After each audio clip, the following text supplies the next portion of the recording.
России станут предоставлять налоговый вычет за занятия спортом. Его можно будет получить не только на себя, но и на детей. Как прокомментировали в Госдуме, общая сумма не должна будет превысить 120 тысяч рублей вместе с другими социальными вычетами. Обсудим тему подробно прямо сейчас в программе «Интервью». Сегодня с нами Святослав Дрейман, член Общественной палаты Республики Башкортостан. Святослав, здравствуйте. Здравствуйте, Екатерина.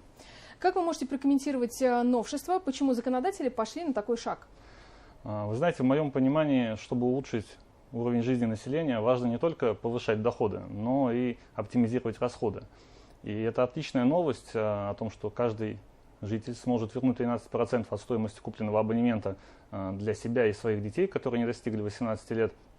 В принципе, в условиях того, что уровень цифровизации в нашей стране, он один из лидирующих в мире, то это можно будет сделать практически в 2 клика. Оформить этот вычет можно будет либо через МФЦ, либо лично в налоговой, либо через работодателя. Справку НДФЛ можно заказать за несколько минут на портале госуслуг.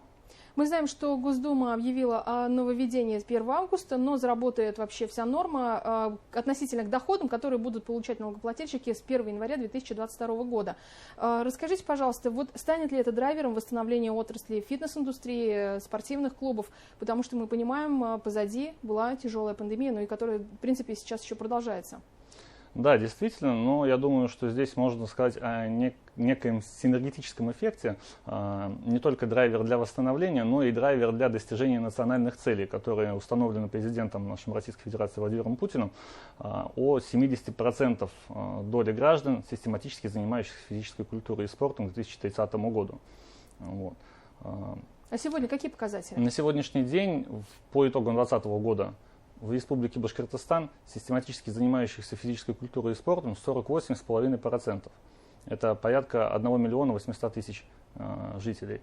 Для сравнения, в 2019 году, по итогам 2019 года, это количество было порядка 100 тысяч меньше, в районе 1 680 000. Ну, то есть динамика есть, динамика хорошая. Я думаю, что это в том числе связано и с масштабными мероприятиями, которые у нас проводятся, охватывающие это и День 1000 велосипедистов, который в этом году у нас собрал порядка 20 тысяч участников, и Лыжня России, которая в этом году собрала 124 тысячи участников, а в 2020 было 64. То есть динамика растет кратно.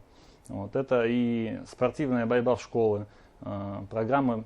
Мы являемся в республике пилотом федеральной этой программы. У нас на сегодняшний день 62 образовательных учреждения школы ее реализуют, и порядка 7 тысяч детишек занимаются борьбой в школах. И отдельный акцент, конечно, сделан на село, так как это не только является досугом для детей, занятиями спортом, но и, возможно, еще билетом в будущее большого спорта. Ну, вообще есть куда расти, мы понимаем, да? За счет чего может произойти увеличение и с какой скоростью будет идти этот процесс, на ваш взгляд? Вы знаете, трудно предсказывать, трудно говорить о том, что будет завтра. Мы с вами убедились об этом на примере пандемии, когда строили далеко идущие планы, и в один день эти планы просто-напросто все поменялись. Вот, поэтому работа в этом отношении ведется. Ярким примером вот, из последних, наверное, событий Министерство спорта Республики Башкортостан совместно с администрацией города реализован проект, грантовый проект Министерства спорта «Ни минуты не теряем, мы здоровье укрепляем». Сейчас в этом проекте принимают участие государственное бюджетное учреждение школа Олимпийского резерва по гребле на байдарках и каноэ Республики Башкортостан. Они организуют сплавы, тренировки совместные, дети с родителями. То есть лица от 18 лет, которые сопровождают детей к местам занятия спорта, будут совместно заниматься спортом. С 1 сентября к этому проекту подключится еще и спортивная адаптивная олимпийская школа Паралимпийского резерва Республики Башкортостан, и 18-я, 32-я школа города Уфы. Вот. Поэтому я думаю, что все предпосылки для роста у нас есть. Угу. Каким образом нововведение отразится на фитнес-клубах, спортивных центрах? Я думаю, положительно, потому что в любом случае будет приток людей, и это никоим образом не будет снижать доходы фитнес-клубов, фитнес-центров, но что эти деньги будут возвращаться из уплаченных налогов. В принципе. Можно ли ожидать повышения стоимости абонементов в спортивные клубы, на ваш взгляд, в связи с тем, что теперь 13% налогоплательщики смогут возвращать? Повышение стоимости в связи с чем? С налоговым вычетом, что вводится такая система. Не несет ли дополнительные нагрузки на фитнес-клубы? Ну это же здорово. Новые люди, новое количество посетителей. И я думаю, что в определенной степени это будет в том числе и за безопасность. То есть на сегодняшний день есть какие-то, наверное, организации, которые оказывают услуги без договора, просто за наличную оплату. Вот. Но для того, чтобы получить налоговый вычет, нужно будет заключать договор, прикладывать чек. То есть все должно быть официально, поэтому для тех, кто в тени, придется из этой тени выйти. На площадке Общественной палаты Республики Башкортостан какие проекты существуют, да, для популяризации спорта и здорового образа жизни? Вот на чем вы работаете?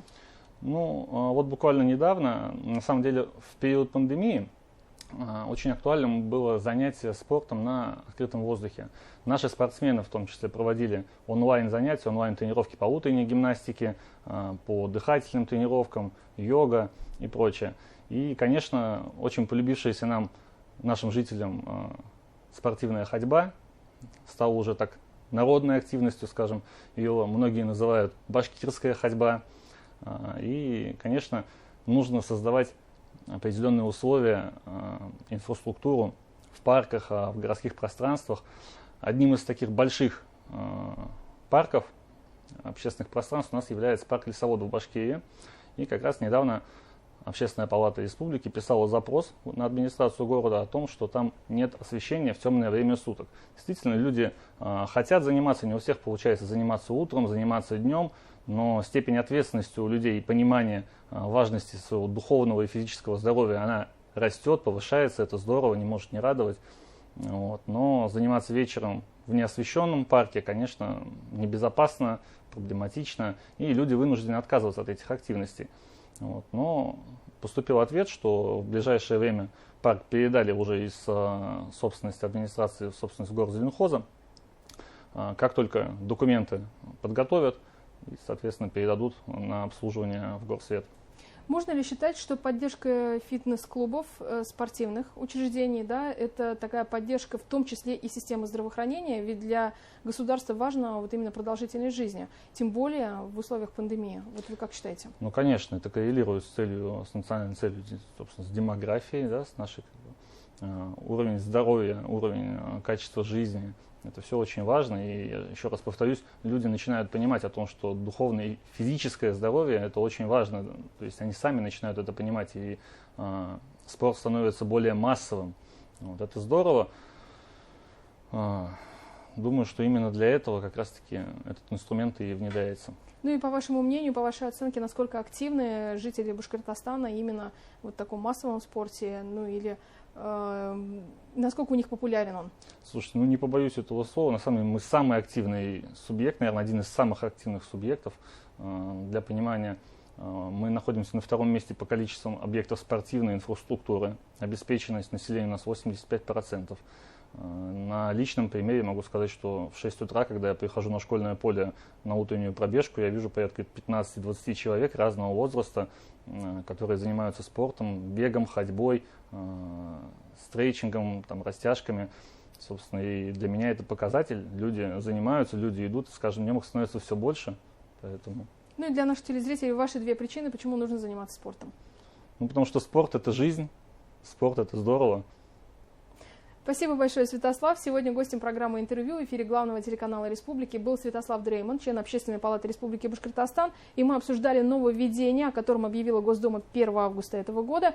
Относительно доходов с 1 января 2022 года налогоплательщики в России смогут получать налоговый вычет за занятия спортом. Не переключайтесь, оставайтесь вместе с нами. В эфире БСТ все только самое интересное.